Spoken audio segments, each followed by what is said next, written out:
device, just head on over to SuperTalk TV. And if you caught the Ole Miss game last weekend, you weren't just celebrating the fact that they came away with a win, but you also celebrated the fact that we welcome home one of our military families. You might saw the moment when Ole Miss welcomed home Chief Warrant Officer Kyle Rodgers onto the field. It was a wonderful opportunity to show our support for our military families, but also just the realness of what it's like to have someone stationed overseas. But a lot of work went into making that happen. So joining us today is Andrew Newby. He is with the Veteran of Military Services there with the University of Mississippi. And we got Chief Warrant Officer himself, Kyle Rodgers, joining us today. So welcome, everyone. Hey there. It's good to have you. Okay, Andrew, if you're with us, I want to start with you because you guys were part of making or facilitating all of the different strings that had to go on to pull this surprise off. So how did you even get word of Kyle and his opportunity to sort of match up with coming home? So I met Elizabeth Rodgers at an Oxford Parks Commission soccer game that both of our sons were playing at.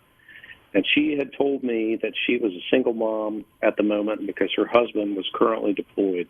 So, of course, that gets my wheels spinning. I start asking questions and come to find out he's been in Egypt since January. This was back in June when we began these conversations. And she said that he was supposed to come home sometime in November. And so what I wanted to do was to see if we could marry up the decisions of the United States Army and the Mississippi National Guard with Ole Miss football and have, for the first time ever, a surprise homecoming at a football game. So we got to work reaching out to Kyle and his unit just to see if he even wanted to do it. And he didn't because he's a very humble guy. I think it's evident, and it's a testament to his character. So I had to go a different angle and basically tell him he's not doing it for himself. He's doing it for his boys because he's got 4 kids, Ryan, Will, Josh, and Adam, who are 10, 8, 6, and 4 years old. And so from there, he agreed that he was going to give this gift to his children and to his wife. And so we started working with his command and with the parent command that he was attached to in Egypt and the Mississippi National Guard back here home where we are in Mississippi. And we started mapping everything out. And, no news is good news, so we didn't really hear anything until last month. Everything started happening in Gaza, and Gaza touches Egypt, so we didn't know that this was actually going to happen. So his command had received word that they were going to move his return date, and then they moved his return date again. And so at that point, we had to reach out to basically call in as many favors as we could from basically everybody that we knew on my end, and we were able to make it happen. That you did, and man, what a moment that we all got to enjoy and sort of savor in the moment with you, Kyle. I know I'm so glad they talked you into that because, yes, it was for you and your family, but I think these are the moments, these are the stories, these are the things that as Americans we just need to see and feel and remember, but then also celebrate with you guys as well. I know your wife was in on it, Kyle, Elizabeth, but your boys weren't. How hard was it for you guys to keep that a secret for as long as you had to? I'm not going to lie, it was pretty difficult. I tried to, just keep the faith, working with Andrew and these guys back here, get me back. It was awesome. I really wanted to, there's at some points where I could see them off in the distance, especially getting close to game day and stuff and watch them through the windows. I just wanted to go out there and hug them, but I knew with all the planning and stuff that was going on, just hold off just a little bit and make that special moment happen. You couldn't have ruined it then. You could have hung off for just a little bit longer. So how long were you actually home, Kyle, before the reveal there at the game on Saturday? Let's see. I think I was able to get in just a couple days beforehand. We got in Wednesday night. I was able to finally get back to Memphis, get down to the university, start getting things together. It was about a couple nights before. Which I think a lot of military servicemen and women kind of understand that sometimes you guys actually touch ground here back at the States, and then there's some processing before you actually get to, meet up with your family, though that's probably not untraditional. But it is untraditional for your wife to have to keep this, too, from the kids. So I know that took a lot. But what was it like? What was it like when you watched the video? You've got you walking, through the doors there, and the crowd goes wild. That moment when your four boys recognize nice. Dad's not just on a screen or, a few weeks away from home. He's here. I mean, can you even describe it?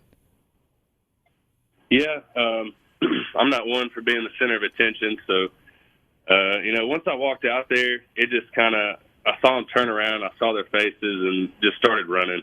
And I don't remember hearing anything. I just remember seeing their faces and running towards them. And all I could get, I'm not going to lie, I probably shed a few tears.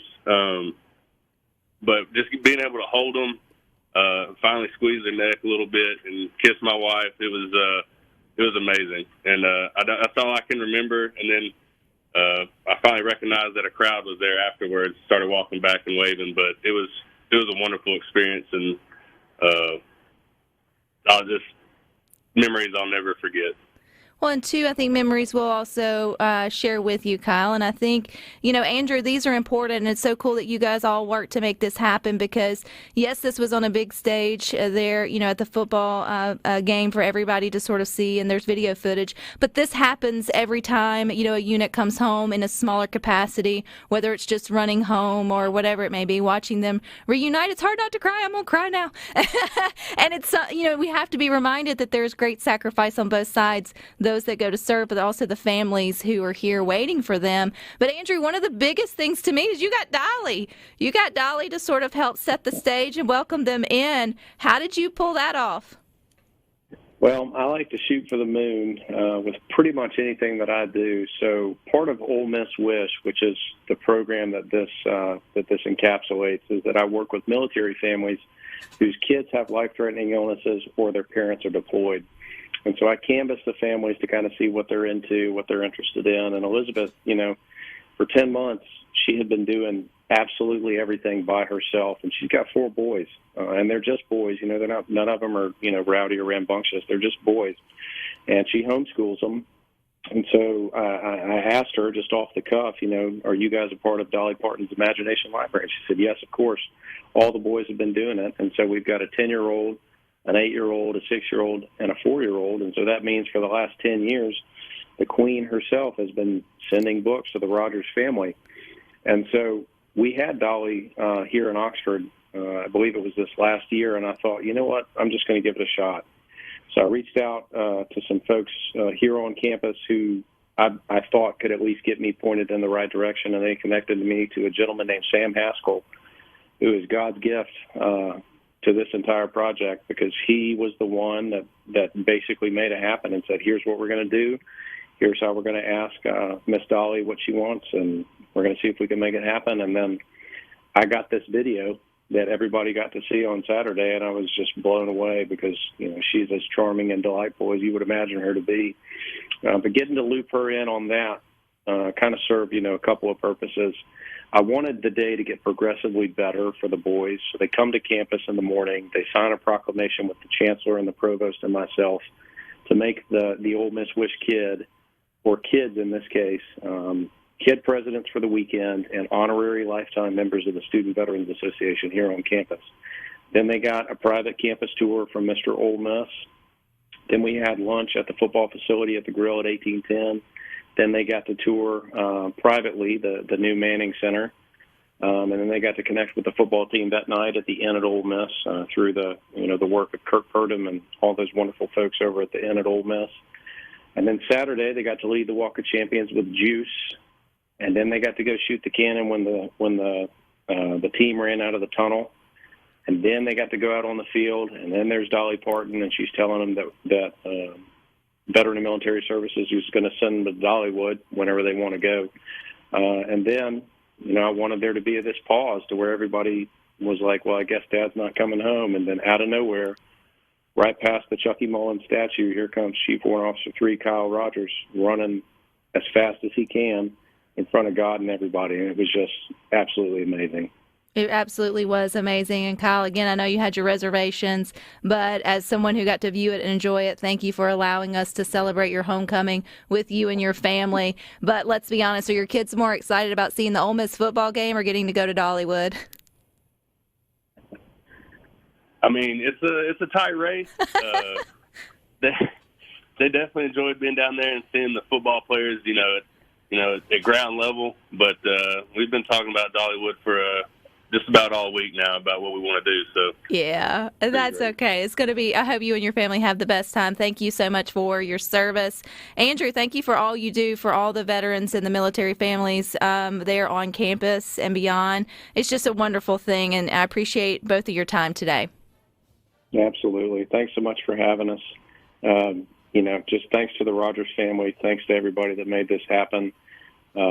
We've never done it before, and I'll tell you, that was the best day of work I've ever had in my professional career. So I'm glad we got to make it happen, and I appreciate your time today, just letting us kind of continue to love on this sweet family.